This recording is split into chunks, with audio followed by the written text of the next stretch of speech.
presentes, para así tú, conforme a cada uno, Señor, tú nos bendiga, conforme a tu voluntad, nos bendiga, Señor, y nos libre de todo mal. Dirige, Señor, a Jenny, que va a tener la palabra esta mañana, y que sea un bálsamo curativo para cada uno de nosotros. Cuídanos, Señor, y protégenos. Sé con todos aquellos que en este momento claman por ti. Tú sabes sus necesidades, Señor. Ayúdalos para salir de cualquier problema que lo esté agobiando en este momento. Dirígenos y danos el Padre. En el nombre de Jesús. Amén.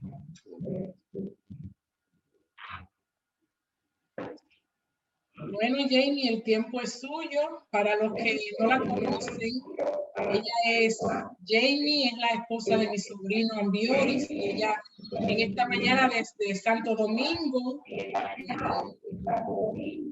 nos va a traer el mensaje que Dios ha puesto en ella para cada uno de nosotros. Así es que muy bienvenida Jamie, y Ambioris también, que están presentes en esta mañana. Venga, Juan, para que vean saludito. Venga. Iván también le da un saludito. Así que reciban cálidos saludos desde aquí de Punta Cana. Le mandamos el calorcito rico que tenemos acá. ¿Ustedes me escuchan bien? Sí.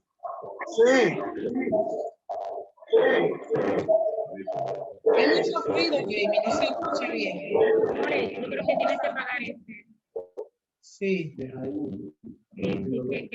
Si tú entras ahí, te va a hacer. Ok. Pero ahora no estoy escuchando. Si quieres, coméntate. O bien, el tema de hoy, hemos seleccionado a uno de los reyes de Israel, del cual podemos aprender grandes enseñanzas. El título es El Rey de la República. Te voy a decir unas cuantas cosas de él para que me digas. Fue llamado, fue uno de los llamados reformadores por los cambios que realizó en su pueblo. Su nombre significa Jehová ha fortalecido.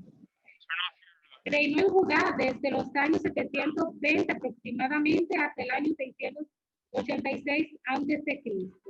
y fue el 13º rey de Judá. Y él es el rey Ezequías. Podemos ver la historia de Ezequías en Segunda de Crónicas, como también en Segunda de Reyes. Como ya saben, el rey Ezequías fue hijo de Acaz. Acaz fue uno de los peores reyes de Judá, que había dado la espalda a Dios y había hecho altares, los altares de los ídolos, y lo había colocado en la casa de Dios. Había cerrado el templo y el pueblo había llevado al pueblo también a la idolatría. ¿Qué pasa? Una de las cosas que me gusta mucho de Ezequías es que, a pesar de haber tenido ese ejemplo de su padre, que fue un rey malo, tan malo que cuando Acaz muere, no lo entierran en el sepulcro donde habían enterrados a los reyes antecesores. Había sido tan malo que lo decidieron enterrar en otro lugar. Lo enterraron en Jerusalén, pero no en este lugar. Ya ustedes se imaginan. Entonces, acá, a los 25 años, después de la muerte de su padre, pasa a ser el rey. Pero acá había tenido una madre que era muy diferente a su padre. Ella era buena y había instruido a Ezequías.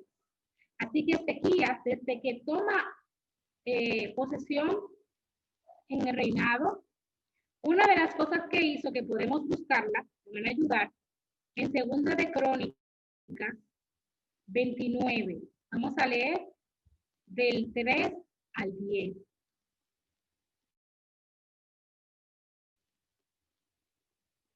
Una cosa que Ezequías no se conformó con vivir con lo que ya estaba establecido, sino que hizo posible transformar su realidad por medio del poder y la sabiduría de Dios. Algo muy interesante que podemos aprender de las reformas del rey Ezequías, lo primero es que abrió nuevamente las puertas del templo. ¿Quién me ayuda a leer? En Segunda de Crónicas 29, 3 al 10.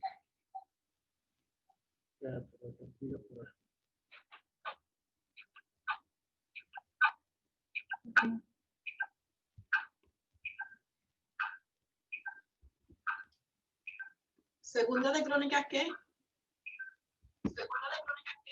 Segunda de Crónicas 29, 3 al 10. ¿29 qué?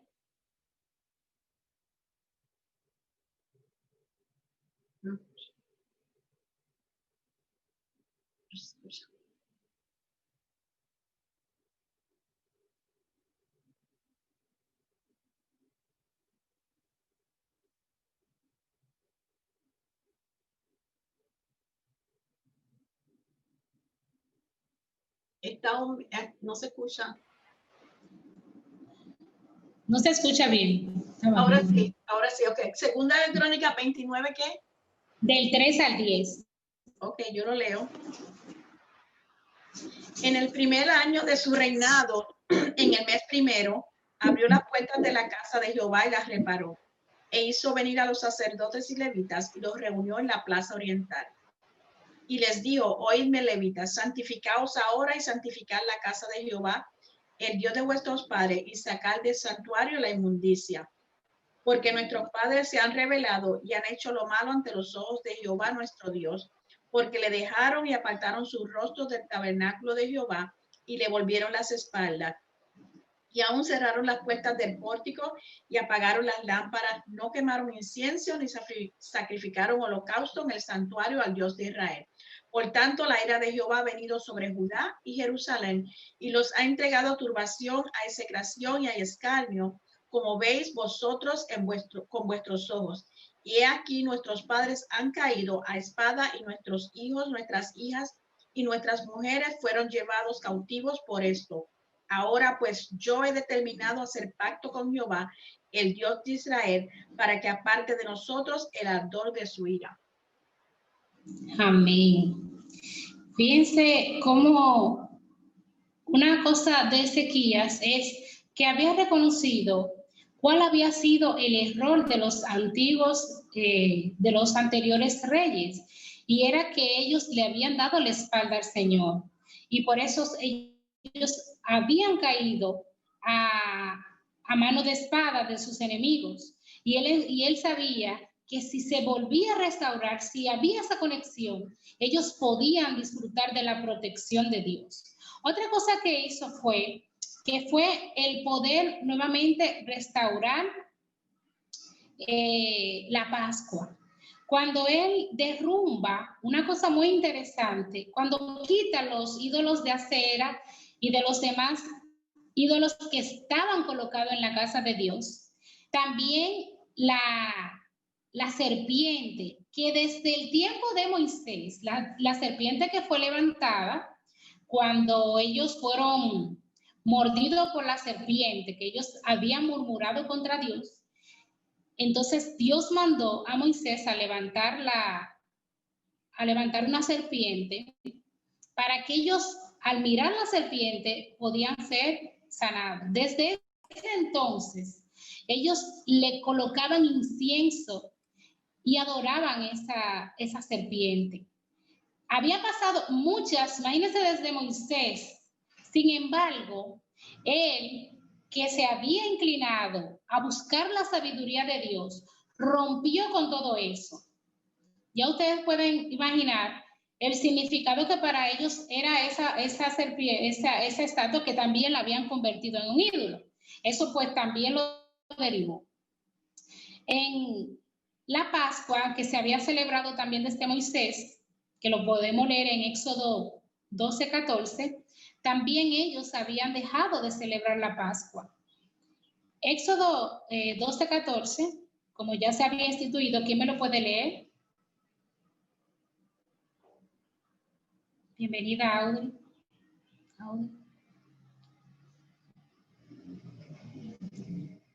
¿Me ayuda a leerlo? Éxodo 12:14. Por aquí. Habrán de conmemorar este día, lo habrán de celebrar como fiesta al Señor a través de sus generaciones. Lo celebrarán como estatuto perpetuo. Bien. Eso se había instituido, desde cuando el pueblo de Israel salió en la noche antes de que murieran los primogénitos, y eso es algo que Dios lo había puesto. Y eso eran también de las cosas que el pueblo de Israel se había olvidado y habían dejado de hacer, y él volvió nuevamente, el rey Ezequías, a restablecer y celebraron la Pascua. Otra cosa es también, motivó al pueblo a dar nuevamente los diezmos y las ofrendas a la casa de Dios. Podemos leerla en Segunda de Crónicas 31, del 4 al 10.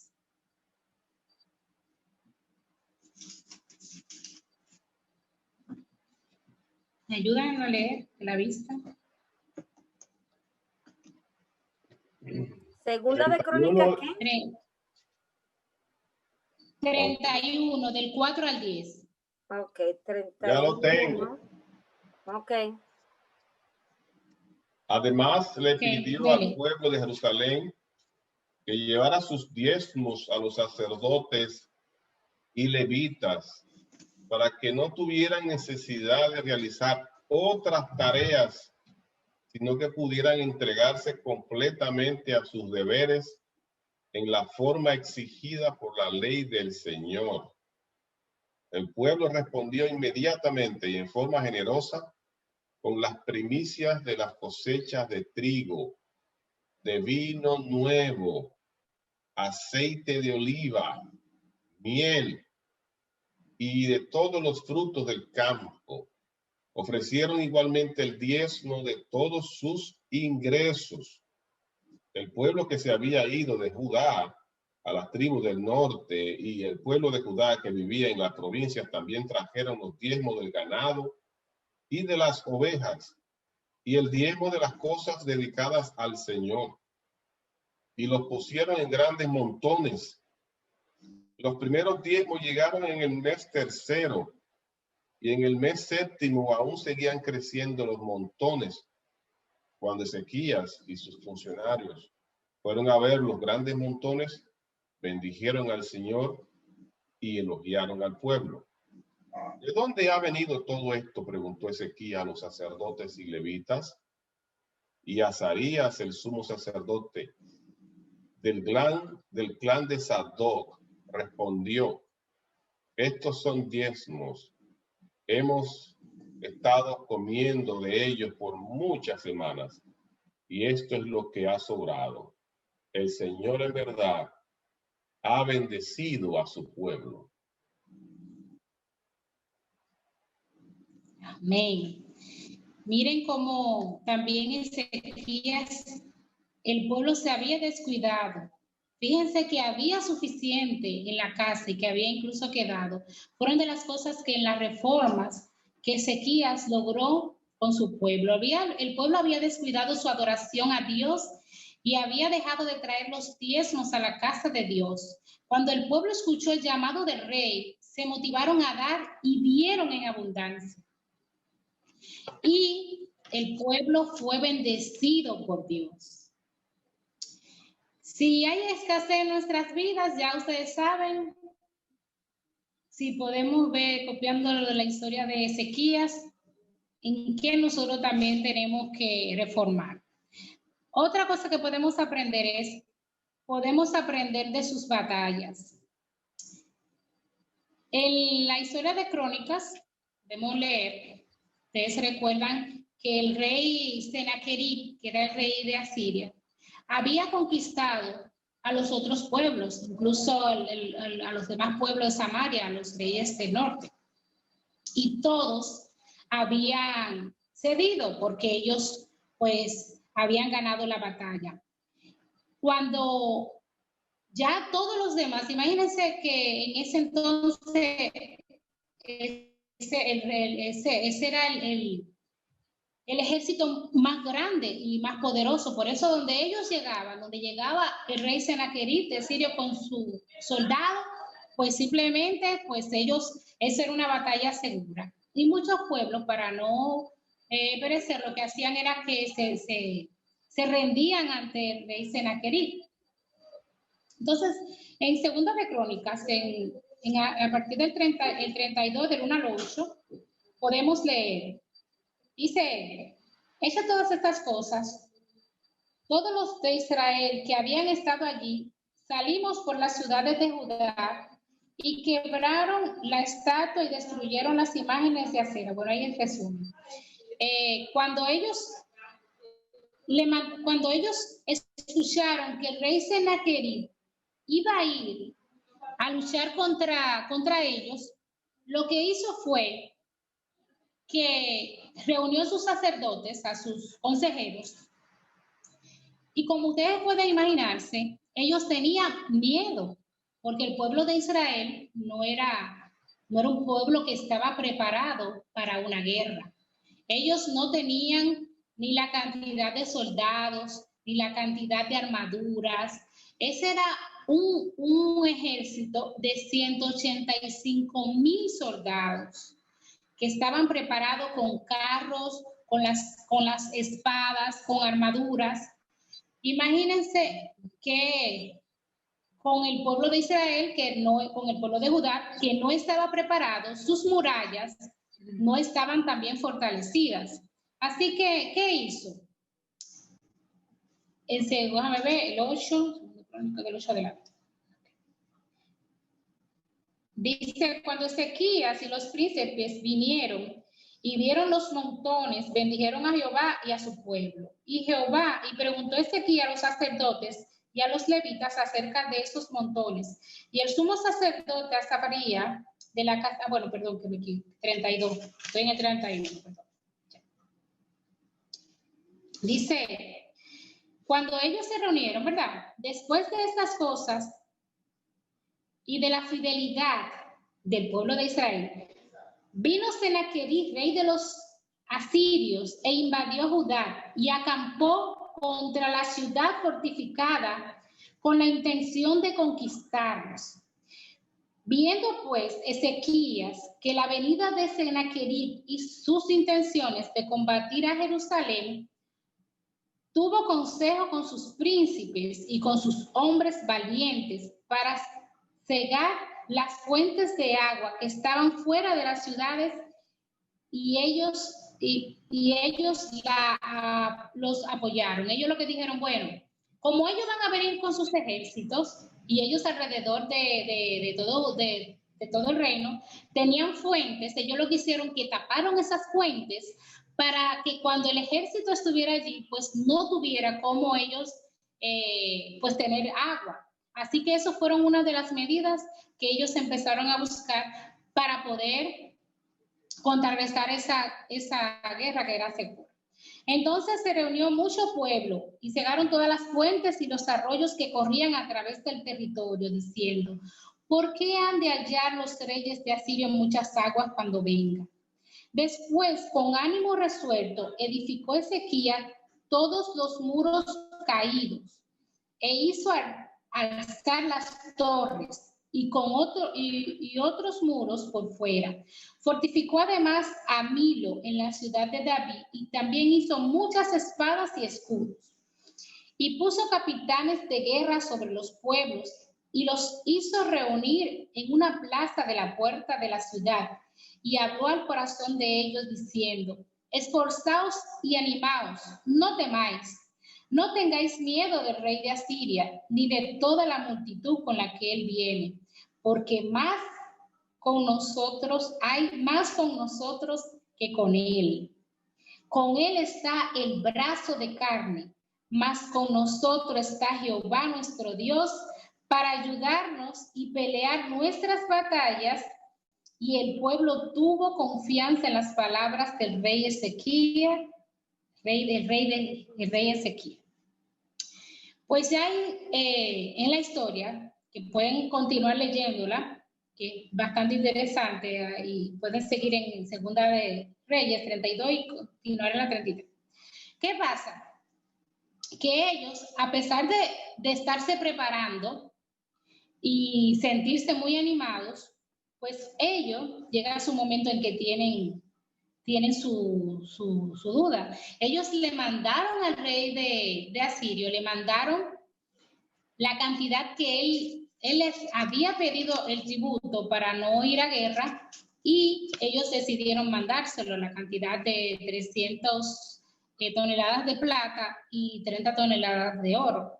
El rey Ezequiel tuvo que quitar del templo, de las paredes que él había mandado a poner y del dinero que tenía en su reinado, para poder mandarle así al rey de Asirio y evitar esta guerra. El rey Senaquerib, como quiera, no hizo caso, porque su objetivo estaba en Judá, y decidió de todas maneras hacerle guerra. Seguimos leyendo.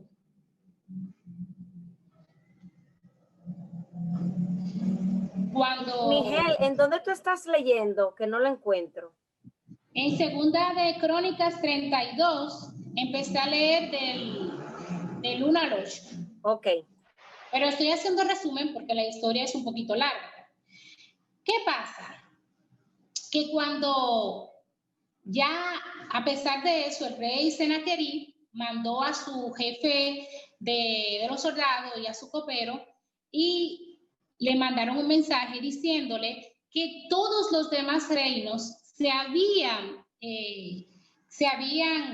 ya rendido y que nadie podía ganarles a ellos. Entonces le dice, leemos un poquito, podemos leer el 13. ¿No has sabido que yo y mis padres hemos hecho a todos los pueblos de la tierra? ¿Pudieron los dioses de las naciones a esas tierras librarlos su tierra de mi mano? ¿Qué Dios hubo entre todos los dioses de aquellas naciones que destruyeron mis padres? ¿Qué pudieron salvar a su pueblo y de mis manos? ¿Cómo podrá vuestro Dios librarnos de mi mano? Ahora pues, no os engañéis, Ezequías, ni os persuada de ese modo, ni le creeráis que si ningún Dios de todas aquellas naciones y reinos pudo librar a su pueblo de mis manos y de las manos de mis padres, cuanto menos vuestro Dios os podrá librarlos de mi mano. Y otras cosas más hablaron su siervo contra Jehová Dios y contra su siervo Ezequías. Además de esto, escribió una carta que blasfemaba contra Jehová, el Dios de Israel, y hablaba contra él, diciendo: ¿cómo los dioses de las naciones de los países no pudieron librar a su pueblo de mi mano? Tampoco el Dios de Ezequías librará al suyo de mis manos. Y clamaron a gran voz de júbilo al pueblo de Jerusalén que estaba sobre los muros, para espantarle y atemorizarle a fin de poder tomar la ciudad. Imagínense en este momento cómo ellos están siendo enfrentados con todos esos pueblos que habían caído a mano de espada de ellos. Pero algo muy importante, ellos decían, esos dioses no pudieron librarlo, tampoco el Dios de ustedes lo va a librar.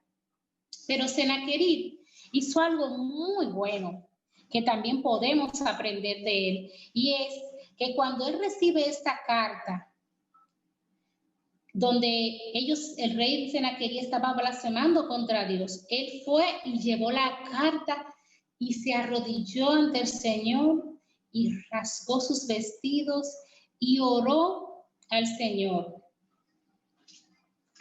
Vamos a leerla en Segunda de Reyes 19, del 1 al 3. Vamos a leer esta oración que tuvo el rey Senaquerib en ese momento cuando le llevan esta carta, ¿qué hizo él con esa situación que él tenía? Segunda de Reyes 19, del 1 al 3.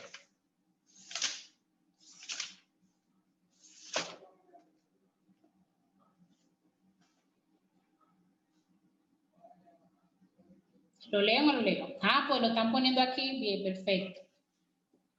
Gracias, Santa. Audrey, ¿lo lees? Ok, Audrey. segunda de Reyes 19 del 1 al 3, dice así. Cuando el rey Ezequías lo oyó, rasgó sus vestidos y se cubrió de cilicio y entró en la casa de... Oye, ¿qué pasó aquí? No lo tengo. Déjame leerlo entonces de aquí porque no, parece que no tiene esa parte en mi Biblia. Cuando el rey Ezequías oyó esto, se rasgó las vestiduras y se vistió de cilicio y entró en el templo del Señor. Luego envió vestidos de cilicio al mayordomo Eliaquín, al escriba Sebna y a los ancianos de los sacerdotes, con el profeta Isaías, hijo de Amós, para que le dijeran: así ha dicho Ezequías, este es un día de angustia, de represión y de blasfemia, pues los hijos están a punto de nacer y la parturienta ya no tiene fuerzas. Ahora el 14. El 14 al 19. El versículo 14 al 19.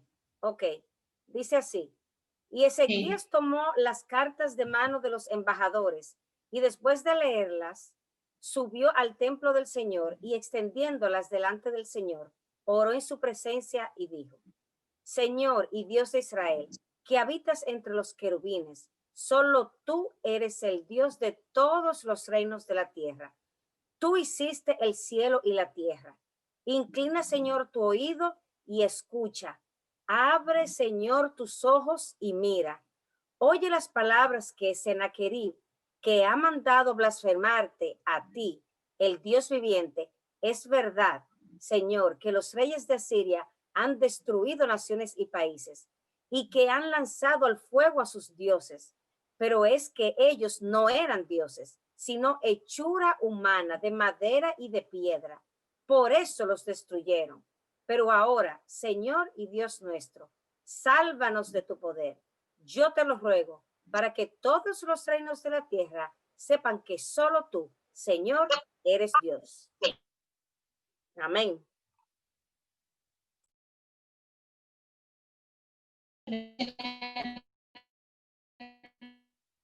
¿Qué fue lo que ella dijo? ¿Quién lo oyó? Ella como que está, el internet de ella se está yendo.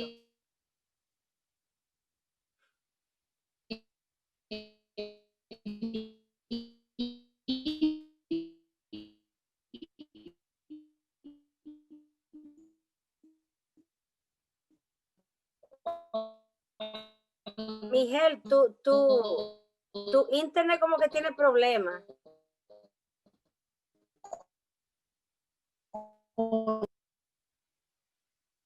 Se fue. Vamos a esperar que ella de nuevo se conecte. Parece que tenía problemas con el internet. Viva con Floria.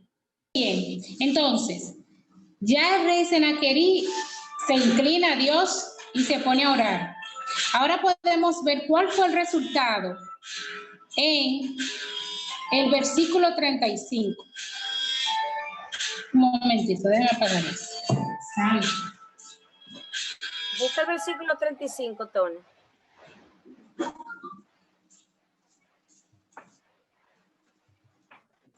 Señores, disculpen, de verdad que hoy... No hay problema. Entonces, vamos a leer cuál fue el resultado que tuvo después de esto en el versículo 35, ahí mismo, el versículo 35. Ok, ¿lo leo? Sí. Y sucedió que esa misma noche el ángel del Señor salió y mató a 185,000 hombres en el campamento de los asirios. Por la mañana, cuando se levantaron, se encontraron con que por todas partes había cadáveres. Bien. Fíjense cómo el rey Ezequías y todo el pueblo de Judá ganaron esta batalla sin necesidad de ellos salir a guerrear. O sea, el ángel de Jehová luchó contra ellos. Hoy en día nosotros no tenemos un rey Sennacherib que esté en contra nuestra, ¿verdad? Pero si nosotros cogemos esta historia y la llevamos a nuestra vida espiritual, y podemos imaginar que nuestro rey de Asirio podría ser una situación de enfermedad, un desempleo.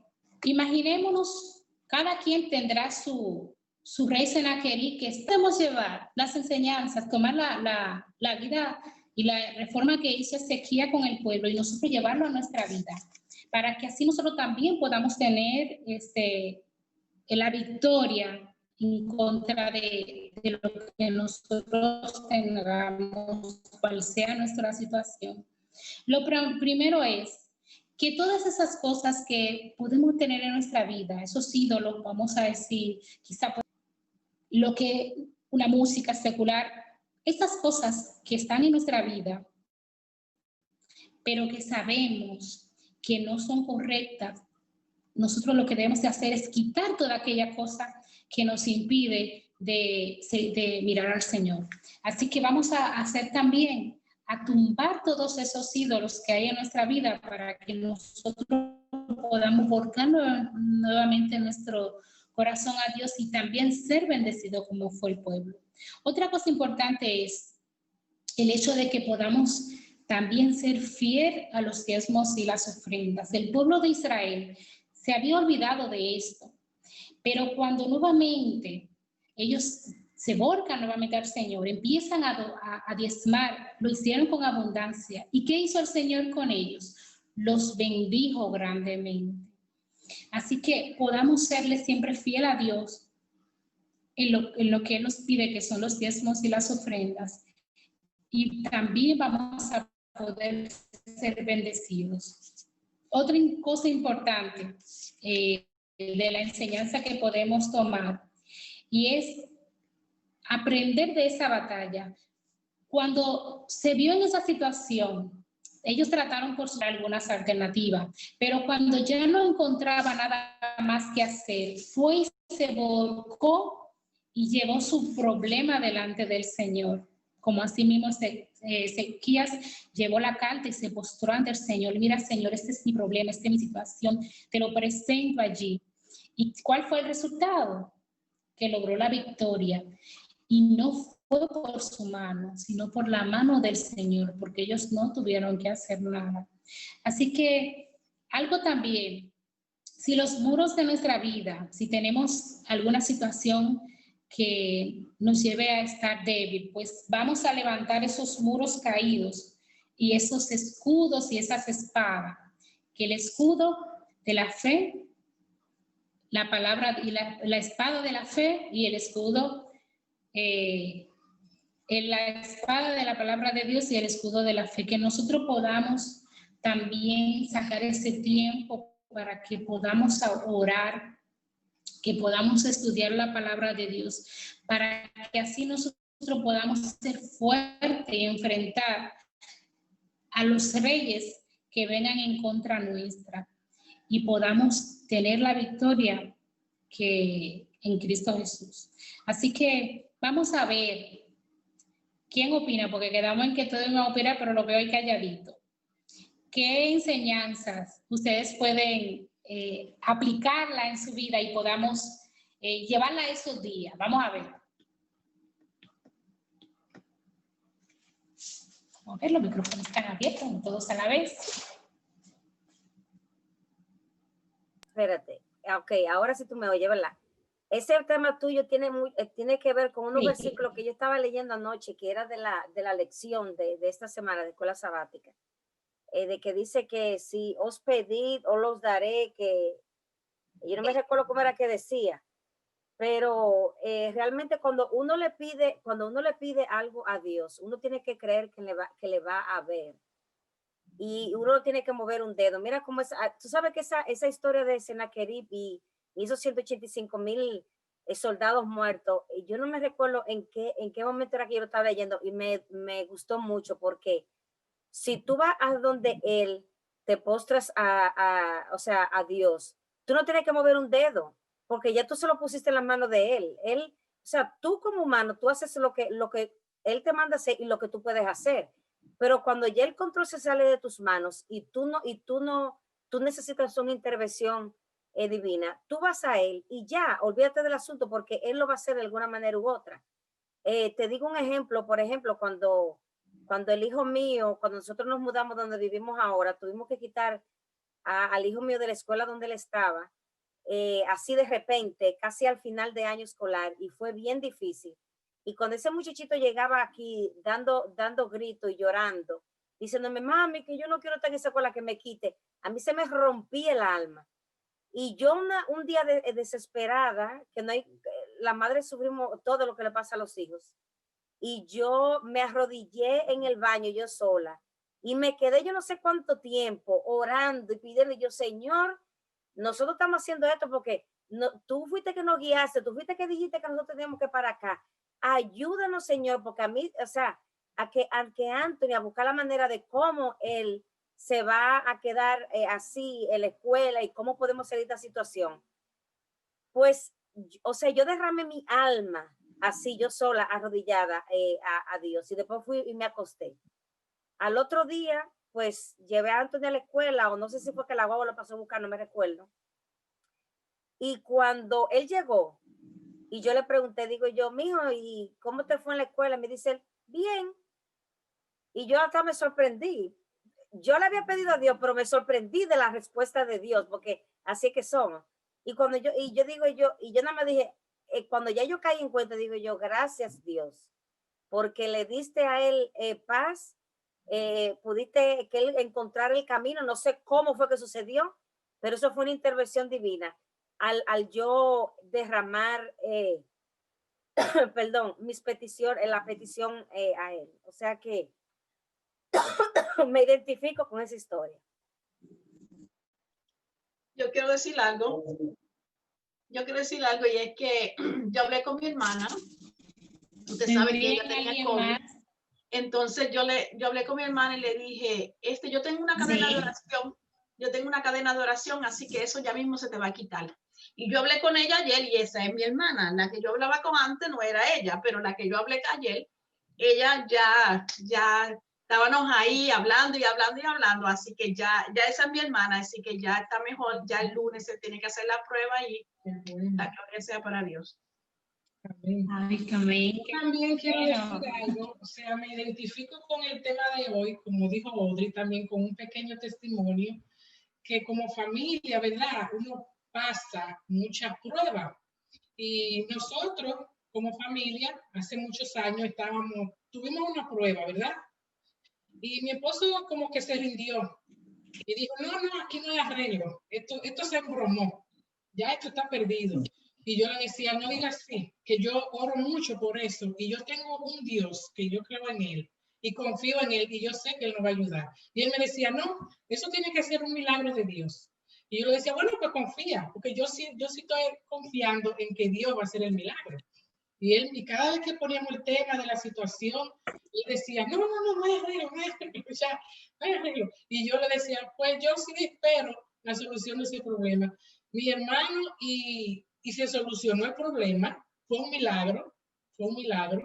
Salimos de esa crisis familiar, aunque quizá no 100%, pero yo sigo orando. Quizá no va a ser 100%, ¿verdad? Porque estamos en un mundo de pecado. Pero gracias al Señor ya las cosas van mucho mejor. Y yo espero que Dios la complete, porque Él sabe cuál es el final que yo quiero en esa obra, el final que yo quiero que Él haga en esa obra. Pero cuando ponemos las cosas en la mano de Dios, como decía Jamie, con esas historias, Dios trabaja y nosotros lo único que tenemos que hacer es sentarnos a esperar que Él obre. Amén, amén. Y Tere, perdón que interrumpa si alguien quiere hablar, pero tenemos curiosidad por saber lo que es, pero no te vamos a preguntar, tú me entiendes, porque yo sé que es algo privado, pero vamos a orar como quiera, aunque no sepamos qué rayo lo que tú estás hablando, pero qué bueno. Ya es el tema de la semana. Yo quería también hablar, bueno, a Tere habrá que llamarla para darle todos los pedidos a Tere. Tere, ponte a orar por esto, por esto, por esto. Pues quiero agradecerte por el tema, me hizo pensar en eso, en que qué bueno que confiar en Dios, en que Él es grande, que todos tenemos un Senaquerí y que también ese tema, por lo menos a mí me ayudó a explorarme, espérate, ¿en qué pie yo estoy parada con Dios? Okay, te estoy siendo fiel, pero no es cuando dijiste del escudo y la espada, y digo yo, espérate, tengo que estudiar eso, a ver. Pero no obstante, el Señor no está esperando que tú hiciste o que no hiciste, sino uno confiar en Él y al mismo tiempo uno irse explorando, a ver qué, o sea, nada más no es pedirle qué yo te estoy dando de mí o en qué yo te estoy sirviendo. Así que gracias por traer. Amén, gracias. Tony, el micrófono no se está oyendo. Oh, thank you. Yo también quiero darle gracias a Jamie por ese tema que es tan propicio para estos tiempos. Me puse a recordar el versículo de Jesús que dijo, lo que es imposible para el hombre es posible para Dios. Y me recordó cuando hace unos años atrás fui a visitar, me recuerdo, a la hermana Teresa Bravo, que estaba en cuidado intensivo, y me encuentro con su hija. Y esa señora estaba lleno de tubos y cosas así por toda parte. Y cuando me recibe la hermana Araceli, me dice, ay, hermano Anthony, mi mamá se está muriendo, y ella estaba llorando. Y yo no sé, o sea, ¿qué fue lo que me dio? Él me dijo, los médicos me están diciendo que a mi mamá lo que le quedan son días y cosas así. Y lo que están, o sea, porque ya han hecho lo que han podido por ella. Y no sé qué fue lo que me metió, quizás sintiendo como lo que yo pasé con mi mamá. Agarré la cortina y dije, espérate, agarré la cortina de cosas y lo cerré. Y digo, vamos a arrodillarnos. Y digo, y vamos a orar. Y yo me recuerdo, pero dije, Señor, digo, tú eres el Dios de lo imposible. Lo que no, los médicos han hecho lo que han podido, pero tú todavía no has obrado. Y no sé, digo, Señor, si es tu voluntad, haz un milagro en la vida de la hermana Teresa, porque ella es tu hija. Para hacer una historia larga, corta, 8 meses después esa señora estaba caminando y dice, mira, para que todos vean el testimonio de mi mamá, aquí está, o sea, viva. Porque yo he visto el poder de Dios hacer milagros, no uno, yo lo he visto hacer varios milagros. Así, el Dios que nosotros servimos a veces se nos olvida a nosotros, porque no vemos muchos milagros como se veían antes, pero Dios sigue haciendo milagros. Dios es el mismo ayer, hoy y lo seguirá siendo para siempre. Entonces, si alguien más... Ok, oremos. Padre amado, una vez más te damos gracias, Señor, porque nos ha permitido escuchar tu santa palabra, que sabemos que son temas que nosotros necesitamos escuchar. Gracias por este día, Señor, y permite que ahora seguir compartiendo lo que hemos aprendido, que tú puedas estar en nosotros y, Señor, abrir el deseo en nuestros corazones de buscarte en espíritu y en verdad. Dirígenos, Señor, y protégenos a todos y líbranos, Padre Santo, de todo mal. En el nombre de Jesús. Amén.